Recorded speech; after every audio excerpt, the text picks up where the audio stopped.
शाम के समय आप सभी का हम स्वागत करते हैं और आज हम अपने क्लास में जाएंगे और क्लास में जाते हुए हम प्रेरितों के काम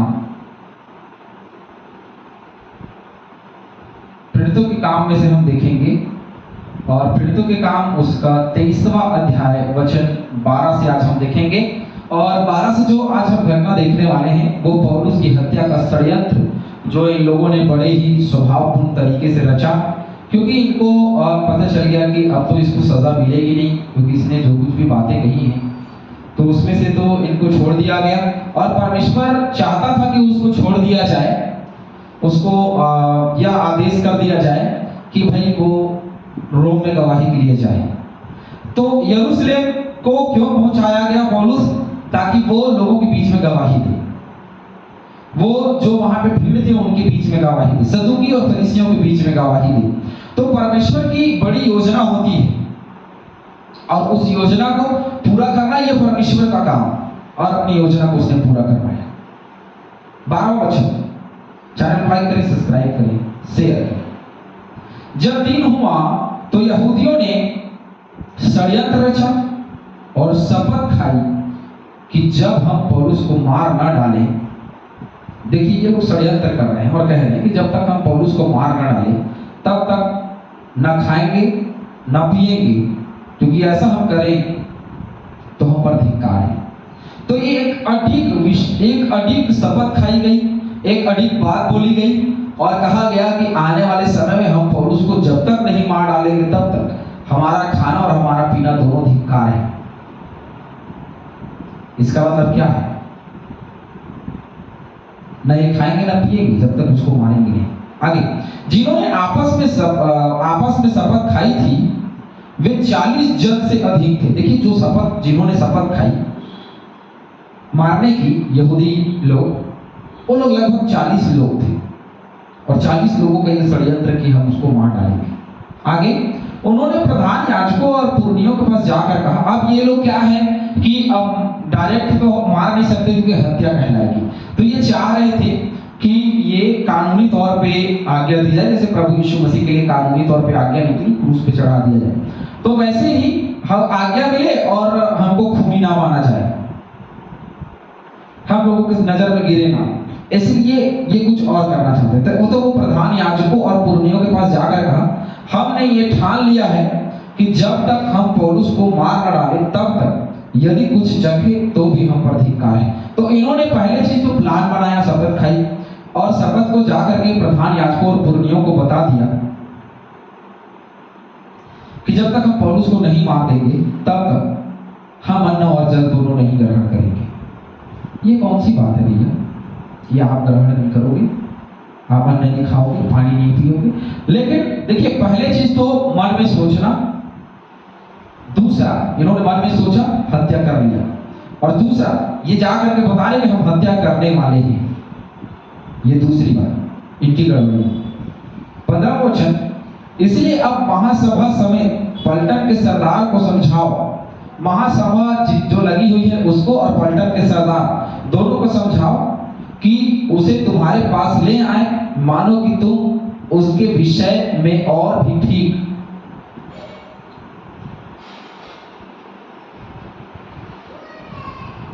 उनको बोला जाए कि भाई तुम्हारे पास लेकर आ जाए, ठीक से जांच करना चाहते हो, ऐसा बोलो तो कि तुम उसका जांच करना चाहते हो, हम उसके पहुंचने से पहले ही उसे मार डालने के लिए तैयार रहेंगे।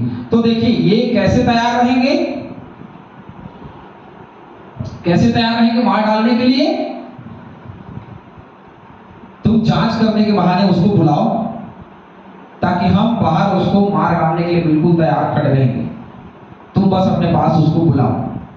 ये षड्यंत्र का तरीका। आगे, पौलुस के भांजे ने सुना कि वे उसकी घात में हैं, तो गढ़ में जाकर पौलुस को संदेश दिया। अब पता चला उसके भांजे को, पौलुस के भांजे को पता चला कि भाई ऐसा ऐसा तुम्हारे लिए ये प्लान बनाया जा रहा है, अब तो मारा जाएगा, है ना? जैसे फिल्मों में देखे होंगे कोर्ट जाने से पहले किसी गवाह को मार डाला जाता है, वैसे ही। तो बोले उसको पेश करने के लिए बोलो, जब वो पेश होने के लिए यहाँ आएगा उसी बीच में हम उसको मार डालेंगे। अब इसके भांजे ने सुन लिया और ये जा करके दौड़ते हुए भागते हुए गया और जाकर के पौलुस को उसने यह संदेश सुना दिया।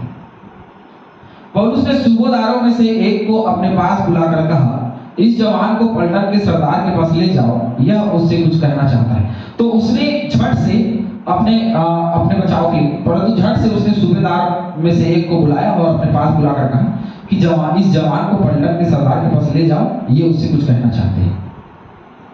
इसलिए उसने उसको पलटन के सरदार के पास ले जाकर कहा, बंदी पौलुस ने मुझे बुलाकर विनती की कि यह जवान पलटन के सरदार से कुछ कहना चाहता है, इसे इसके पास ले जा।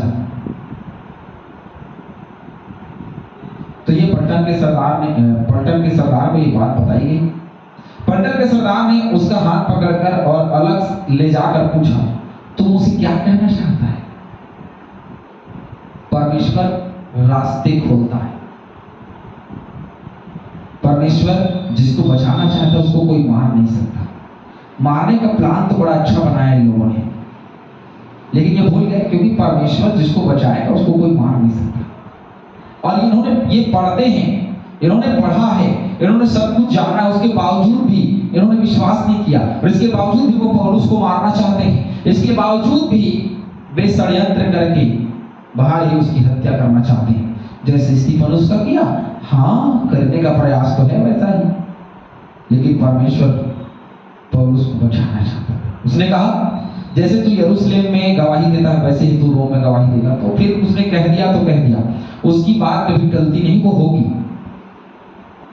तो उसने उसके भांजे को चुना और चुन करके सरदार पलटन के सरदार के सामने खड़ा कर दिया। उसने कहा, तो यहूदियों ने षड्यंत्र रचा है कि तुझसे विनती करे कि कल पौलुस को महासभा में लाए, माने वे और ठीक से उसकी जांच करना चाहते हैं, परंतु उनकी मत मानना। वो जांच करना चाहते हैं, ऐसा बोलेंगे कि वैसा बोल के बुलाएंगे, लेकिन आप उसकी बात मत मानिएगा, क्योंकि वे उसको मार डालने के लिए, उसको घात करने के लिए बैठे हैं। क्योंकि उनमें से 40 के ऊपर मनुष्य उसकी घात में हैं, जिन्होंने यह ठान लिया है कि जब तक वे पौलुस को मार न डालें तब तक न खाएंगे और न पिएंगे। और अब वे तैयार हैं और तेरे वचन की प्रतीक्षा कर रहे हैं। वे तैयार हैं, बिल्कुल तैयार बैठे हैं कि कैसे वो आपके सामने से लेकर के वहां जाया जाए और वहां जाकर के जैसे वहां पहुंचने वाला रहेगा उसको मार डालें।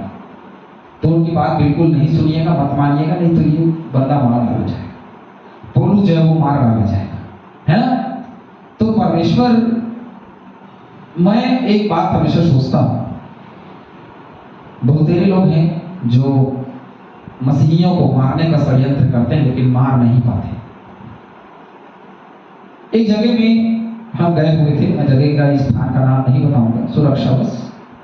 एक जगह में हम गए हुए थे, बहुत सारे लोग इकट्ठा थे प्रभु के नाम से, और कुछ लोग हैं जो वहां पे पहुंच गए और पहुंच करके दो तीन गाड़ी में वो लोग आए हुए थे और बिल्कुल चर्च के बाहर खड़े हुए थे और सब लोग चिंतित थे कि क्या करें।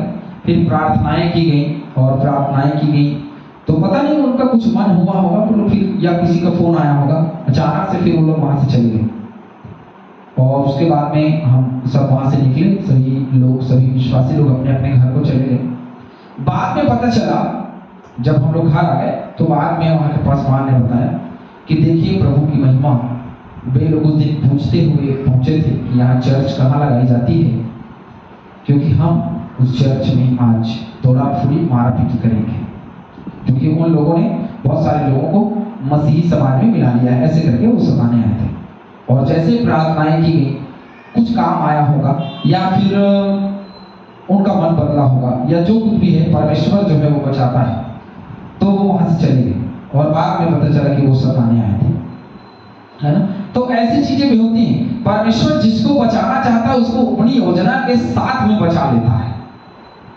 तब पलटन के सरदार ने जवान को आज्ञा देकर विदा किया, किसी से न कहना कि तूने मुझको ये बातें बताई हैं, किसी को भी ये मत बताना कि तूने मुझे ये बात बताई, नहीं तो वे तुझे मार डालेंगे।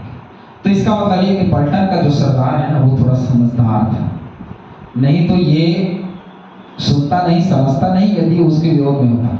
उसको भी लगता था, क्योंकि देखिए बार बार, मैं एक बार नहीं कह रहा हूं, बार बार उसको लगता था कि कहीं गलत न्याय ना हो जाए, इसलिए वो बहुत बार प्रयास किया जानने का कि क्या गलती है या नहीं है, इसने गलती किया है या नहीं किया है, क्या गड़बड़ी है, वो हमेशा से जानना चाहता था, बार बार जानना चाहता था, कई बार वो पूछता था। तो ये बात भी है। तो कहीं ना कहीं परमेश्वर अपने लिए, अपने भक्तों के लिए, अपने जनों के लिए कहीं ना कहीं रास्ता खोलता है, और कहीं ना कुछ ऐसे लोग बैठे होते हैं जो हर काम को बड़े आसानी से करते हैं। मेरा एक काम है जो काफी दिनों से रुका हुआ था, तो परमेश्वर की आज्ञा, परमेश्वर की इच्छा से वो काम भी हो गया अपने आप में जल्दी से।